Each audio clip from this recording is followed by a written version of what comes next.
Let's get this right. Okay. There.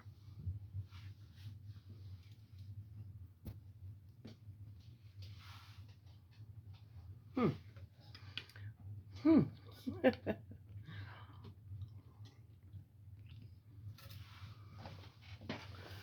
I gotta get comfortable. What the heck? Oh, I see.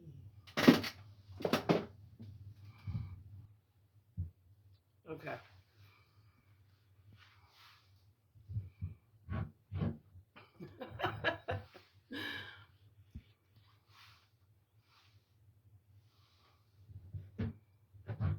Are we ready? Are we ready? No. No, we're not.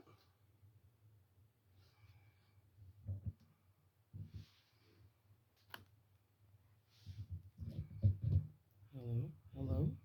What's going on? Hello? There we go. Turn up the volume a little bit on that.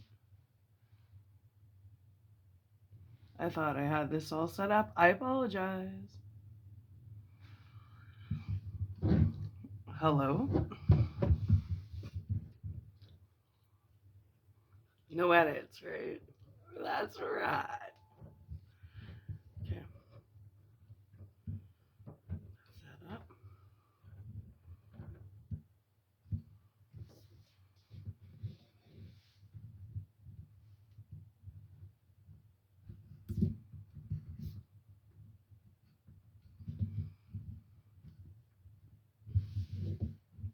Hello? Hello?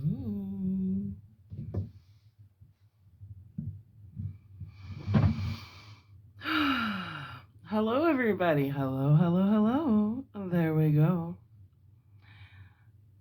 Let's do this. Lucy Westerna's Diary, 12th of September. How good they all are to me. I quite love that dear Dr. Van Helsing.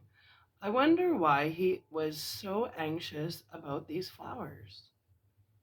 He positively frightened me. He was so fierce, and yet he must have been right, for I feel comfort from them already. Somehow I do not dread being alone tonight, and I can go to sleep without fear. I shall not mind any flapping outside the window. Oh, the terrible struggle that I have had against sleep so often of the late. The pain of the sleeplessness, or the pain of the fear of sleep, with such unknown horrors as it has for me. How blessed are some people whose lives have no fears, no dreads, to whom sleep is a blessing that comes nightly and brings nothing but sweet dreams. Well, here I am tonight, hoping for sleep and lying like Ophelia in the play with virgin krantz and maiden stewments. I never liked garlic before, but tonight it is delightful. There is peace in its smell. I feel sleep coming already. Good night, everybody. Well, Dr. Seward's Diary, 13th of September. Called at the Berkeley and found Van Helsing, as usual, up to time. The carriage ordered from the hotel was waiting. The professor took his bag, which he always brings with him now. Let all be put down exactly. Van Helsing and I arrived at Hillingham at 8 o'clock. It was a lovely morning. The bright sunshine and all the fresh feeling of every autumn seemed like the completion of nature's annual work. The leaves were turning to all kinds of beautiful colors, but had not yet begun to drop from the trees. When we entered, we met Mrs. Westerna coming out of the morning room. She is always an early riser, She greeted us warmly and said, "You will be glad to know that Lucy is better. The dear child is still asleep." I looked into her room and saw her, but did not go in, lest I should disturb her. The professor smiled and looked quite jubilant. He rubbed his hands together and said, "You will be glad to know that Lucy is better. The dear child is still asleep." I looked into her room and saw her, but did not go in, lest I should disturb her. The professor smiled and looked quite jubilant. He rubbed his hands together and said, "Aha! I thought I had diagnosed the case. My treatment is working." To which she answered, "You must not take all the credit to yourself, doctor. Lucy's state this morning is due in part to me."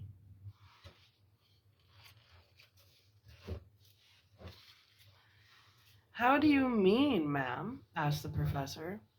"Well, I was anxious about the dear child in the night and went into her room. She was sleeping soundly, so soundly that even my coming did not wake her. But the room was awfully stuffy. There were a lot of those horrible, strong smelling flowers about everywhere, and she had actually a bunch of them around her neck. I feared that the heavy odor would be too much for the dear child in her weak state, so I took them all away and opened a bit of the window to let in a little fresh air. You will be pleased with her, I am sure." She moved off into her boudoir, where she usually breakfasted early. As soon as she had spoken, I watched the professor's face and saw it turn ashen gray. He had been able to retain his self command whilst the poor lady was present, for he knew her state and how mischievous a shock would be. He actually smiled on her, and he held open the door for her to pass into her room. But the instant she had disappeared, he pulled me, suddenly and forcibly, into the dining room and closed the door. Then, for the first time in my life, I saw Van Helsing break down. He raised his hands over his head in a sort of mute despair, and then beat his palms together in a helpless way. Finally, he sat down on a chair and, putting his hands before his face, began to sob, with loud, dry sobs that seemed to come from the very wrecking of his heart. Then he raised his arms again, as though appealing to the whole universe. "God, God, God," he said, "what have we done? What has this poor thing done that we are so sore beset? Is there fate amongst us still, sent down from the pagan mother, all unknowing, and all for the best, as she think does such thing as lose her daughter's body and soul? And we must not tell her. We must not even warn her, or she'll die, and then both die. Oh, how are we beset? How are all the powers of the devils against us?" Suddenly he jumped to his feet. "Come," he said, "come, we must see and act. Devils or no devils, or all the devils at once, it matters not. We fight him all the same." He went to the hall door for his bag, and together we went up to Lucy's room. Once again I drew up the blind, whilst Van Helsing went towards the bed. This time he did not start, as he looked on the poor face with the same awful waxen pallor as before. He wore a look of stern sadness and infinite pity. "As I expected," he murmured, with that hissing inspiration of his which meant so much. Without a word he went out and locked the door, and then began to set out on the little table the instruments for yet another operation of transfusion of blood. I had long ago recognized the necessity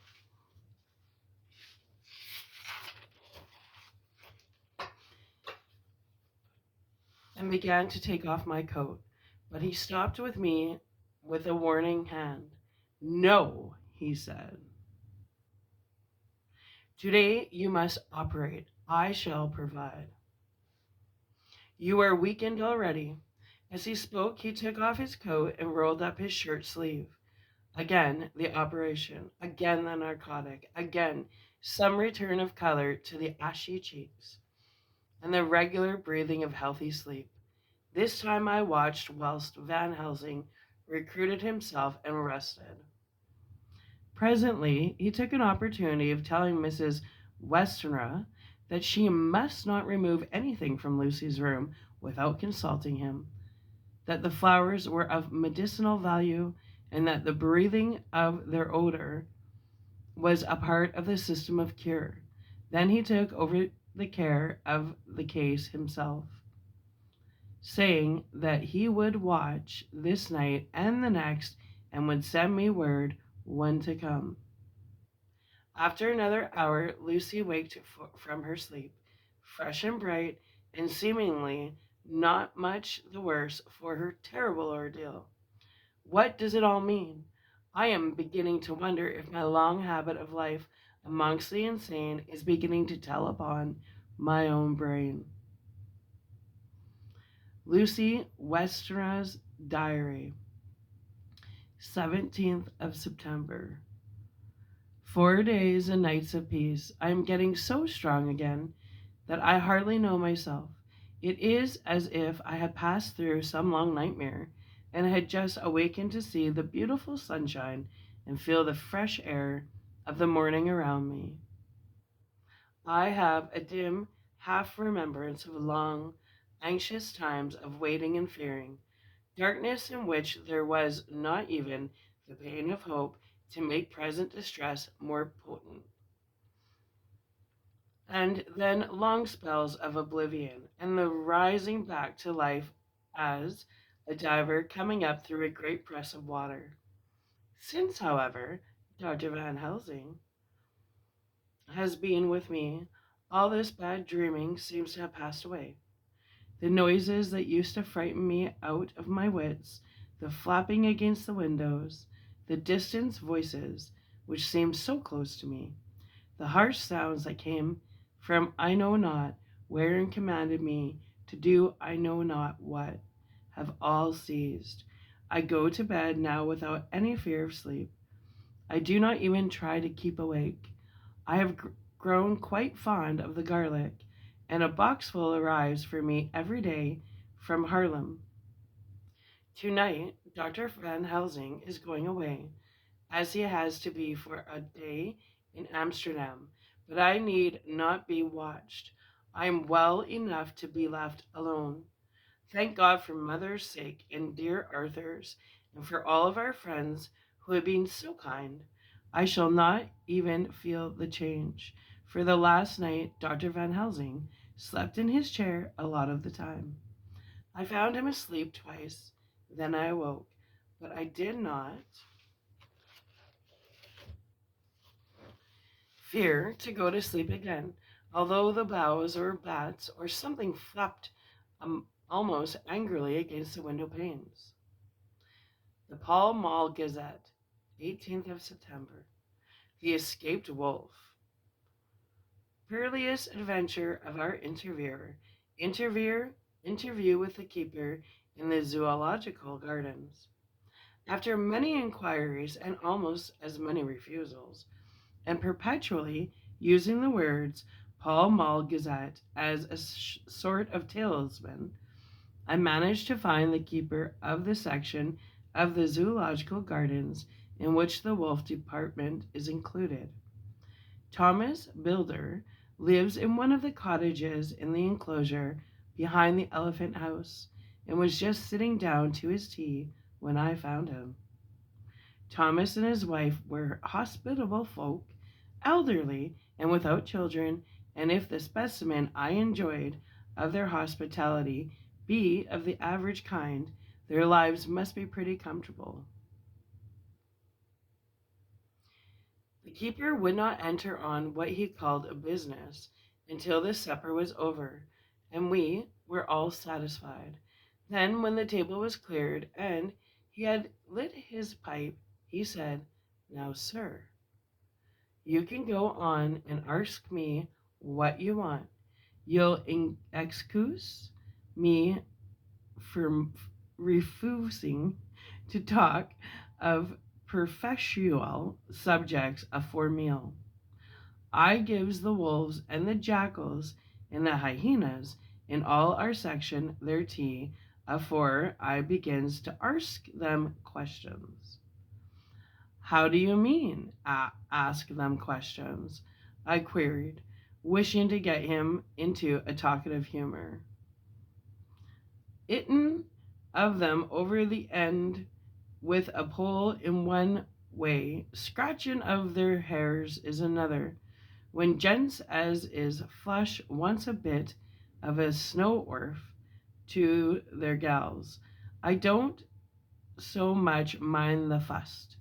The itten with a pole afore I chunks in their dinner, but I waits till they've 'ad their sherry and cawifa, so to speak, afore I tries on with the ear scratching. Mind you," he added philosophically, "there's a deal of the same nature in us as in them. They're animals. Here's you a comin' and arskin of me questions about my business, and I, that grumpy like, that only for your blossom, arf quid, I'd a seen you blowed fust for I'd answer. Not even when you arst me sarcastic like, if I like you to arsk the superintendent if you might arsk me questions. Without offense, did I tell yer to go to L? You did."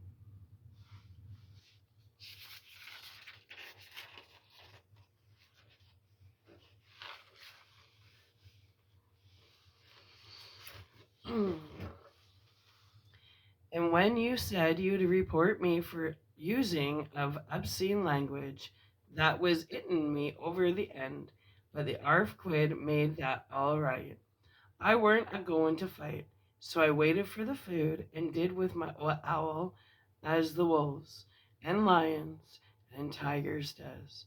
But Lord love your art, now that the old 'ooman had stuck a chunk of her tea cake in me and rinsed me out with her blossoming old teapot, and I've lit up, you may scratch my ears for all you're worth, and won't get even a growl out of me.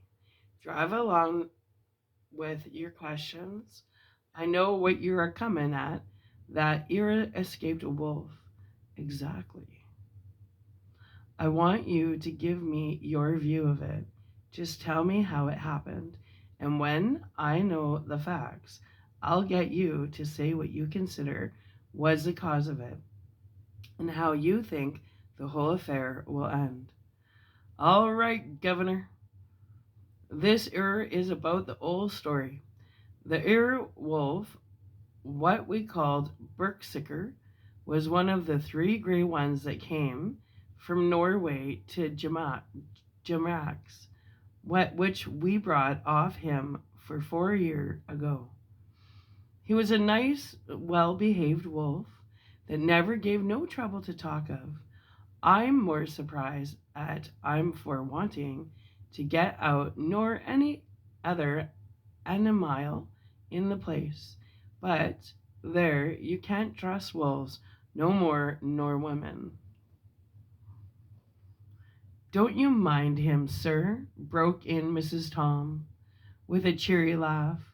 "'E's got mindin' the animal he is, so long that blessed if he ain't like a old wolf isself. But there ain't no 'arm in 'im." "Well, sir, I was about 2 hours after feeding yesterday when I first hear any disturbance. I was making up a litter in the monkey house for a young puma which is ill, but when I heard the yelping and a howling, I kem away straight.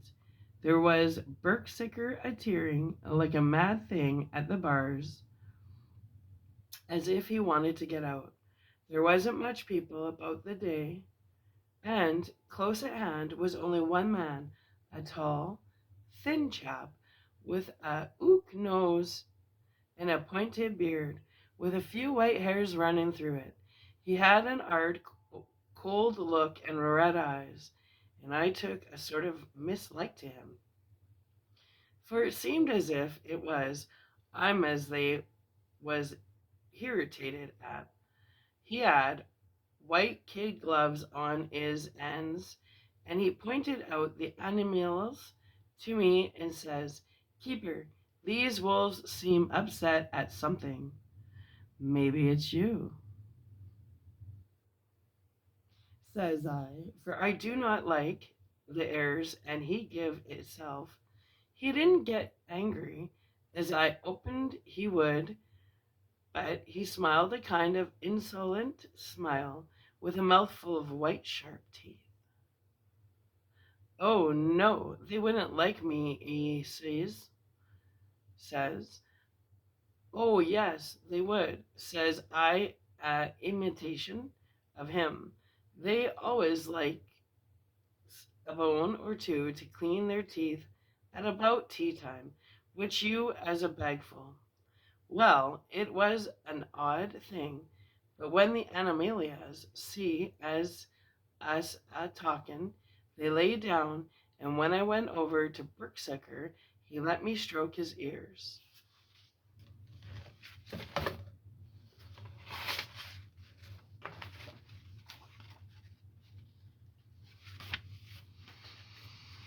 Hmm.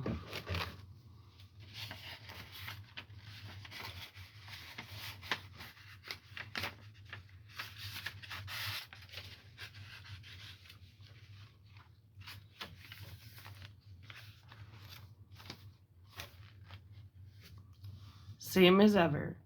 That were man came over and blessed me if he didn't put in his hand and stroke the old wolf's ears too.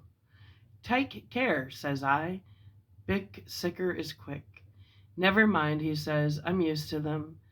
"Are you in the business yourself?" I says, taking off my hat, for a man that trades in wolves and Chester Terrier is a good friend to keepers.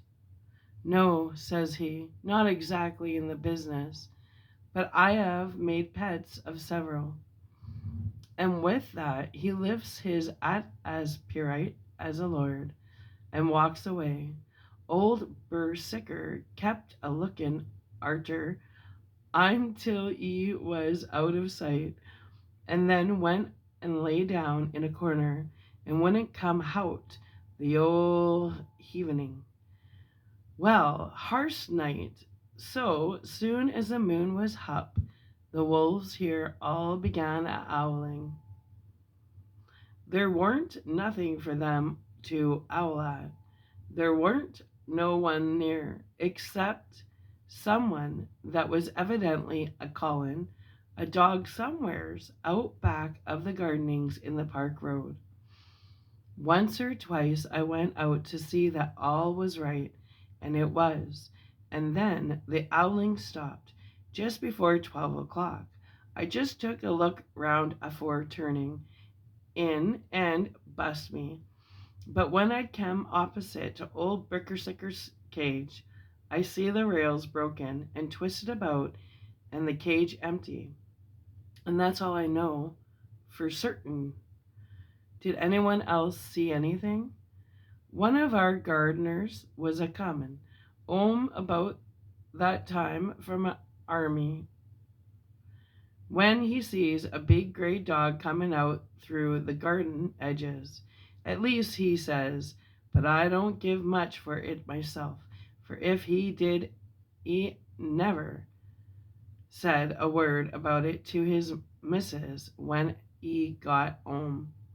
And it was only after the escape of the wolf was made known, and we had been up all night a hunting of the park for Bicksicker, that he remembered seeing anything. My old belief was that the army harmony had got into his head. Now, Mr. Builder, can you account in any way for the escape of the wolf? Well, sir, he said, with a suspicious sort of modesty, I think I can. But I don't know as you'd be satisfied with the theory. Certainly I shall, if a man like you, who knows the animals from experience, can't hazard a good guess at any rate, who is even to try? Well then, sir, I accounts for it this way. It seems to me that Wolf escaped simply because he wanted to get out.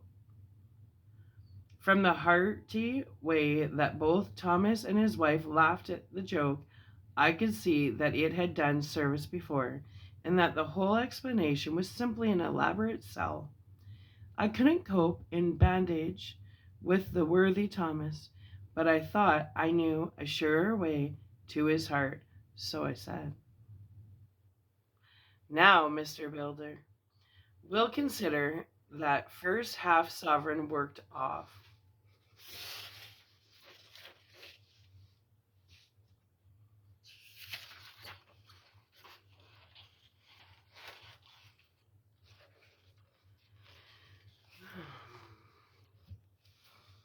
And his brother of his is waiting to be claimed when you've told me what you think will happen.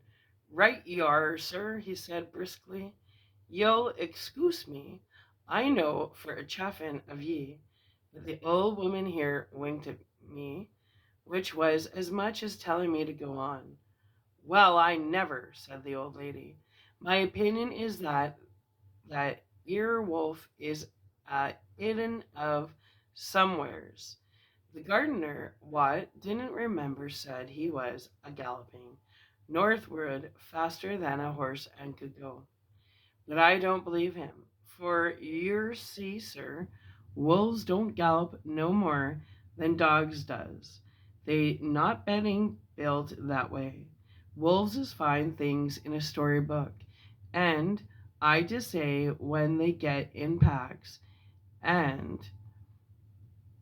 does be chivin something that's more afeard than they can make a devil of a noise and chop it up, whatever it is. But Lord bless you,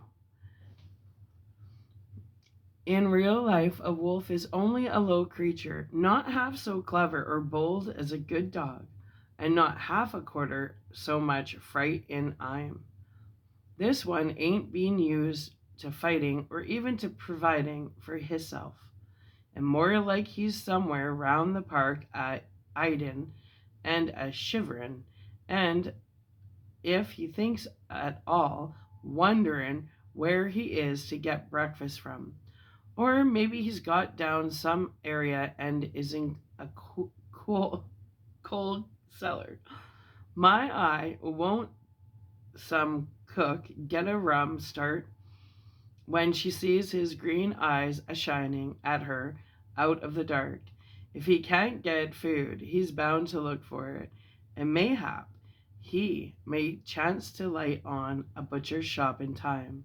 If he doesn't, and some nursemaid goes a walking, oof with a soldier, leaving of the hinfant in the perambulator. Well, then I shouldn't be surprised if the census is one babby the less. That's all. I was handing him the half sovereign when something came a bobbing up against the window, and Mr. Builder's face doubled its natural length with surprise. God bless me, he said, if there ain't old Bursicker come back by himself. He went to the door and opened it. A most unnecessary proceeding, it seemed to me. I have always thought that a wild animal never looks so well as when some obstacle of pronounced durability is between us. A personal experience has intensified rather than diminished that idea. After all, however, there is nothing like custom, for neither Builder nor his wife thought any more of the wolf than I should of a dog. The animal itself was as peaceful and well behaved as that father of all picture wolves, Red Riding Hood's friend, while seeking her confidence in masquerade. The whole scene was an unutterable mixture of comedy and pathos. The wicked wolf that for half a day had paralyzed London and set all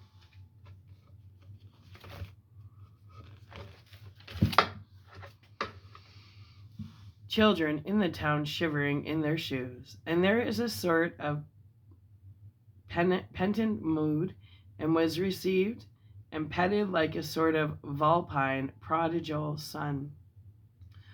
Old Builder examined him all over with much tender solicitude, and when he had finished with his penitent, said, "There, I knew the poor old chap would get into some kind of trouble.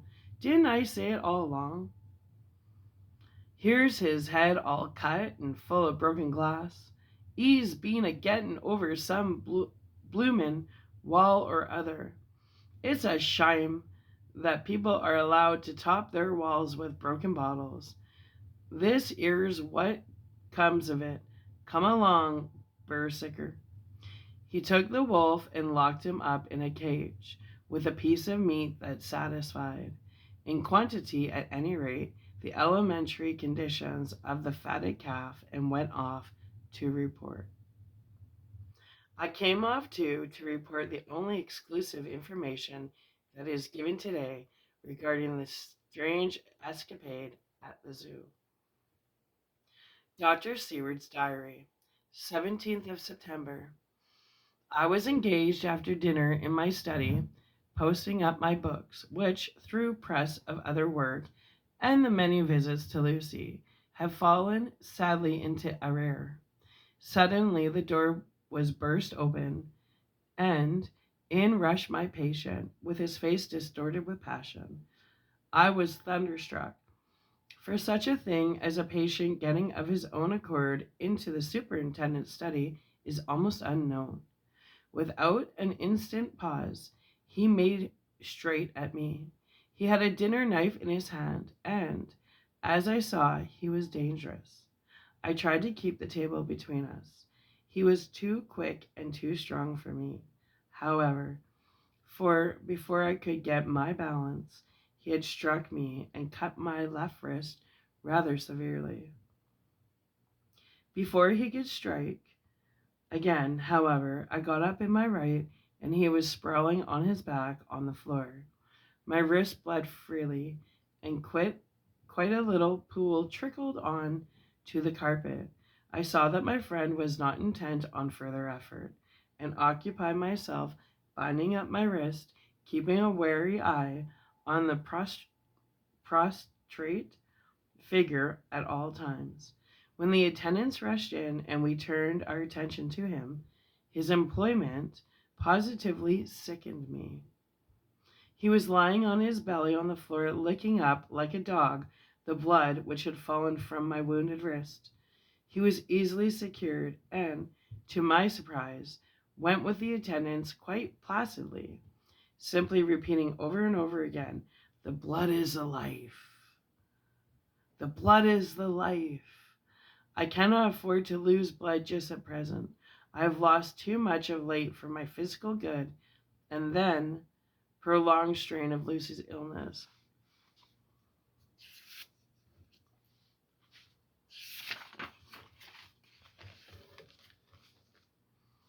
And its horrible phases is telling on me.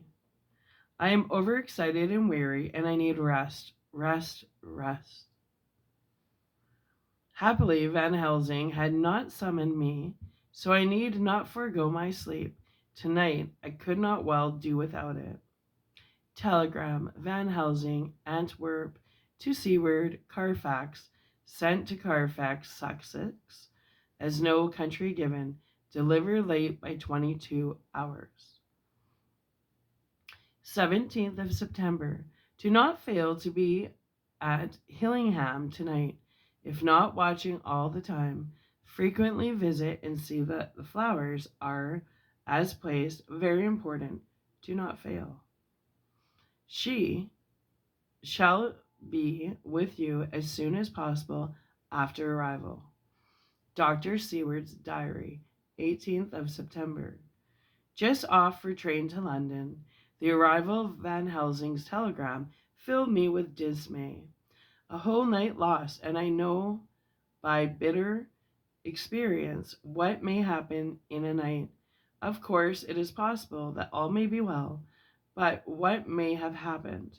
Surely there is some horrible doom hanging over us that every possible accident should thwart us in all we do try to do. I shall take this cylinder with me, and then I can complete my entry on Lucy's phonograph. Memorandum left by Lucy Westenra. 17th of September, night. I write this and leave it to be seen, so that no one may by any chance get into any trouble through me. This is an exact record of what took place tonight. I feel I am dying of weakness and have barely strength to write, but it must be done if I die in the doing.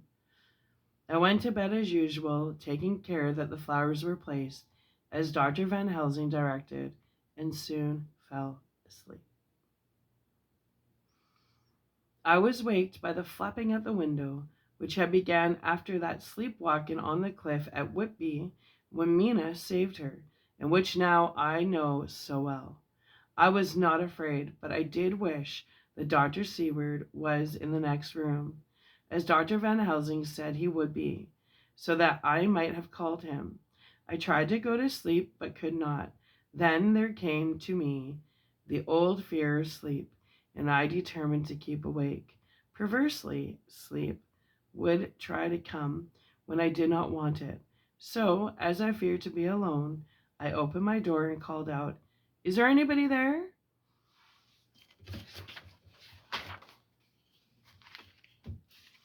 There was no answer.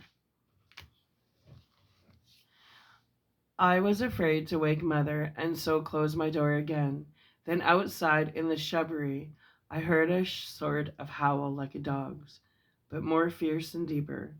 I went to the window and looked out, but could see nothing except a big bat which had evidently been buffeting its wings against the window. So I went back to the bed again, but determined not to go to sleep. Presently the door opened, and Mother looked in.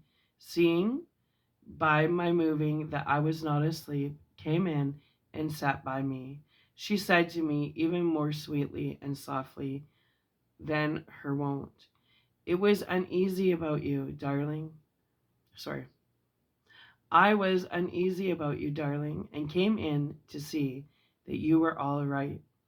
I feared she might catch cold sitting there, and asked her to come in and sleep with me. So she came into bed and laid down beside me. She did not take her dressing gown off, for she said she would only stay a while and then go back to her own bed. As she lay there in my arms, and I in hers, the flapping and buffeting came to the window again. She was startled and a little frightened, and cried out, "What is that?" I tried to pacify her, and at last succeeded, and she lay quiet. But I could hear her poor dear heart still beating terribly. After a while there was the low howl again out in the shrubbery, and shortly after there was a crash at the window, and a lot of broken glass was hurled on the floor. The window blind blew back with the wind that rushed in, and in the aperture of the broken panes there was the head of a great gaunt grey wolf. Mother cried out in affright, and struggled up into a sitting posture, and clutched wildly at anything that would help her. Amongst other things, she clutched the wreath of flowers that Dr. Van Helsing insisted on my wearing round my neck, and tore it away from me. For a second or two she sat up, pointing at the wolf, and there was a strange and horrible gurgling in her throat. Then she fell over as if struck with lightning, and her head hit my forehead and made me dizzy for a moment or two. The room and all around seemed to spin round. I kept my eyes fixed on the window, but the wolf drew his head back, and a whole myriad little specks seemed to come blowing in through the broken window, and wheeling and circling round the pillar of dust that travels described when there is a simoon in the desert. I tried to stir, but there was some spell upon me, and dear mother's poor body, which seemed to grow cold already, for her dear heart had ceased to beat, weighed me down, and I remembered no more for a while. The time did not seem long, but very, very awful, till I recovered consciousness again. Somewhere near, a passing bell was tolling. The dogs all around the neighborhood were howling, and in our shrubbery, seemingly just outside, a nightingale was singing. I was dazed and stupid with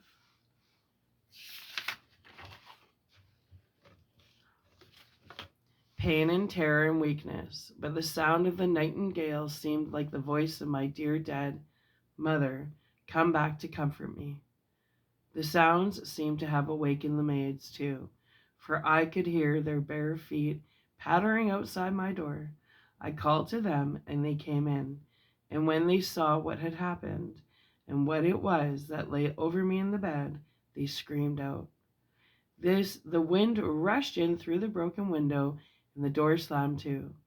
They lifted off the body of my dear mother and laid her, covered up with a sheet, on the bed after I had got up. They were all so frightened and nervous that I directed them to go to the dining room and have each a glass of wine.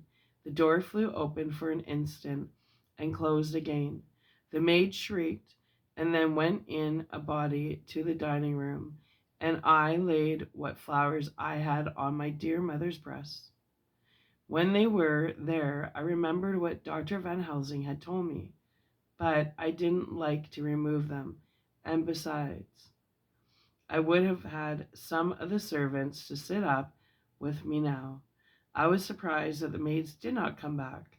I called them, but got no answer, so I went to the dining room to look for them. My heart sank when I saw what had happened. They all four lay helpless on the floor, breathing heavily. The decanter of sherry was on the table, half full, but there was a queer, acrid smell about. I was suspicious and examined the decanter. It smelt of laudanum, and looking on the sideboard, I found the bottle which mother's doctors uses for her. Oh, did use was empty. What am I to do? What am I to do? I am back in the room with mother. I cannot leave her, and I am alone, save for the sleeping servants, whom someone has drugged. Alone with the dead, I dare not go out, for I can hear the low howl of the wolf through the broken window. The air seems full of specks floating and circling in the draught from the window, and the lights burned blue and dim. What am I to do? God, shield me from harm this night. I shall hide this paper in my breast, where they shall find it when they come to lay me out. My dear mother gone, it is time that I go too. Goodbye, dear Arthur. I shall not survive this night. God keep you, dear, and God help me.